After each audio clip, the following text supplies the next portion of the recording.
We have arrived at Montrose for the late kick-off live on BBC Alba tonight, and as expected there is a changed team now. I think John Rankin obviously watches only Accies, because other than me bringing O'Brien into the defence, he's copied my team that I put up midweek. So Fulton in goal, it's an unchanged back four, McDonald, Martin and I assume Barjonas in the middle, and then it's Henderson, McGlynn and Murray up top. I assume Murray's playing out on the right. Of course, Barjonas can also play in the wing, that's where he's been playing most this season, so maybe it's a wee bit of confusion about who's playing where, but the team is solid. I do like it. I'm glad Joe McGlynn's finally getting a start. That's a big positive, and I do think we've got a strong enough team to win here today.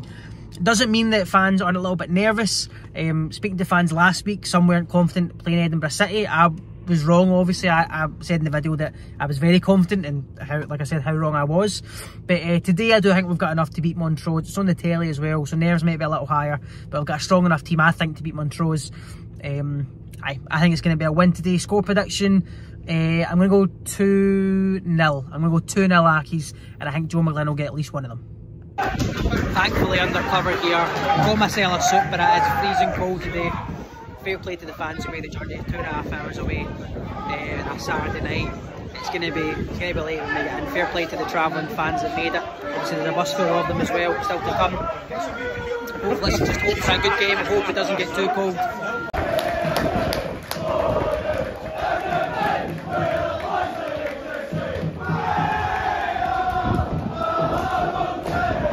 So there is a slight difference. Jonas is out on the right, McGlynn through the middle, and it looks like it will be Henderson maybe just behind McGlynn. It will be Murray out left, swapping sides here. It could also potentially be a 4-4-2 with Henderson and McGlynn up top together, Murray and Barjonas on either wing. We'll see what happens, but it's good. It is good to see some changes to this team. Let's just hope, as I said, for a good game. Most importantly, let's hope for the 3 points. 20 minutes gone, and it's been a very quiet first half. No real clear chances for any side, and it's still 0-0 here. I think. I don't know if cagey is the right word, but no big chances so far. Fairly quiet game. Half an hour gone and nothing has happened. This has been a very, very quiet game. Accies have been slow. I think lethargic is a good word to use. We've been wasteful with our passes. We really need to wake up. Half an hour, still 0-0. No real clear-cut chances for either side. Montrose had a free kick that was a dangerous opportunity to put over the bar, but yeah, Accies with no real clear-cut chances. We need to start waking up here. We need to get our foot in the ball more. Start stringing a few passes together, because right now we're being quite wasteful. That was the best chance of the game. Regan Tumley break for a Montrose attack. Regan Tumley takes a shot from outside the box. The keeper gets a hand to it, parries it into the way of McGlynn, but I don't know if he's fallen over. I don't know if maybe Sean Dillon, the defender's putting him off, but he just hits it over the bar there. That's the biggest chance I think for either side. They just had another free kick on a dangerous area, hit the wall though, but that's probably been the most clear-cut chance they weren't able to take it. I think we really need to step up here. If it goes into the break at 0-0, I think if we get a goal before half time, hopefully we can push on and get more in the second, but at the moment I can see it being 0-0 and the game is still very much in the balance.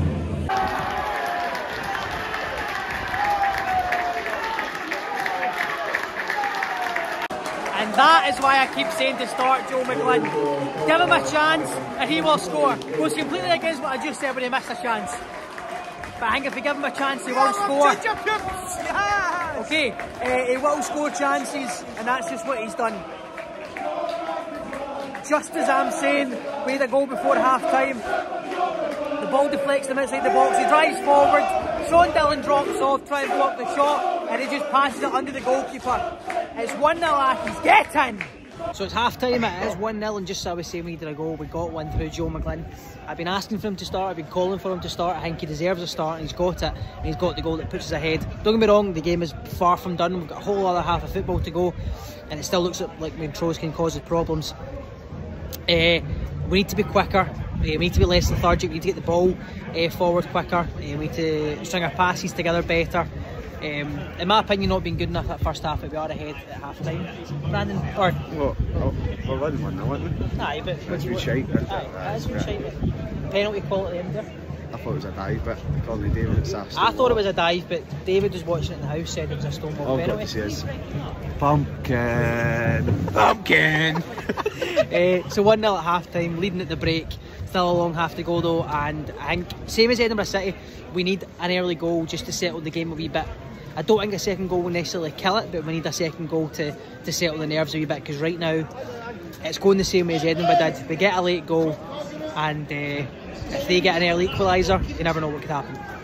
Massive chance for Accies to go 2-0 up there. Great ball from Kildare to Henderson. A foul there from Jamie Barjonas. Henderson does brilliant to bring it down. He plays it across, the keeper palms it away. It comes to Tumley, he hits it first time. It's another good save and it's cleared. That's the best chance so far of the second half. There's one that Accies, I think, probably should be taken to go 2-0 up.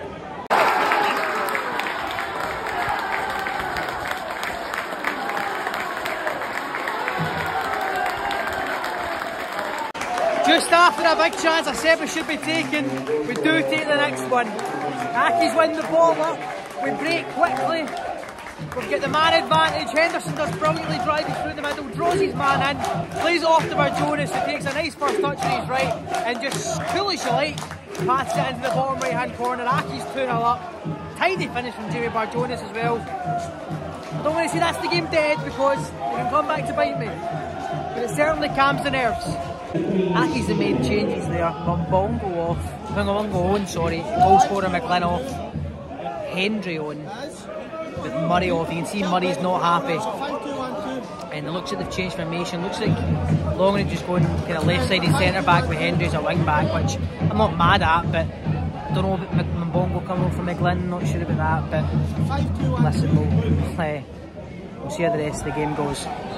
Getting into the last 15 minutes here, and we're making 2 more changes, Tate and O'Hara, but the game's kind of died out now. We're keeping the ball, we're passing it well, we're just moving the ball about and trying not to give away possession too many times, and if a chance presents itself, we'll see what we'll do, but right now it's just about keeping possession and kind of seeing the game out now, just killing the game dead. 15 minutes left here, we never know what can still happen, but right now Accies seem in control.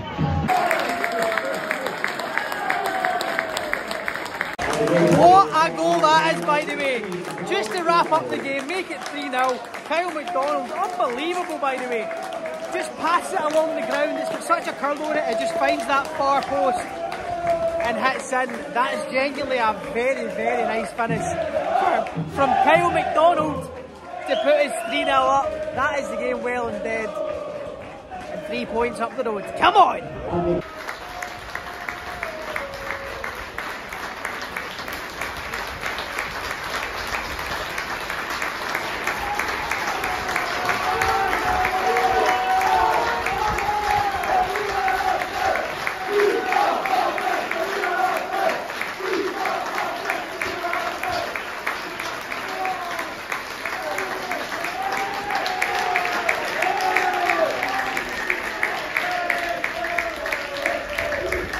That is full time, Accies 3, Montrose 0. We ended up running out quite comfortable winners, but it certainly didn't feel that way in the first half. As I said at the time, we needed to quicken things up, and I think we did do that in the second half. Obviously a big part of that will be Montrose tiring, and I think that's been the case quite a lot this season. As long as we can get that second goal, teams will tire against us, and with our work rate I think we will cause them issues, and I think that's what happened today. 2 very tidy finishes, one from Jamie Barjonas and of course one from Kyle McDonald as well, who seems to split opinion with one fan in particular, but a very, very tidy finish from him as well. But listen, as I said, running out comfortable 3-0 winners, but the most important thing is of course the 3 points. Falkirk won earlier on today, so the gap remains at only 2 points. Goal difference is still a problem, but I think that will change as the season goes on. Of course, a long way to go, but as I said, the most important thing is the 3 points, and we got them today. If I was to pick a man of the match, I think I would probably go Scott Martin. Once again, he was absolutely everywhere on the park. Helped it defensively, of course. You know, his work rate's always a problem, always a huge positive as well. He's the hardest worker in the park, and I think, well, he got a standing ovation and the fans singing his name when he did eventually get subbed off right at the end there, and deservedly so. I think they did that to deliberately give him a little bit of recognition for his performance today. So Scott Martin's given my man the match today, so all good. We now look ahead obviously to our next game. Still lots to come, but as I said, we're leaving here, Montrose, long journey home. Well done to all the fans who made the journey as well. But we're leaving with all 3 points. That's the most important thing. Thanks a lot for watching. We'll see you again soon. Catch you later.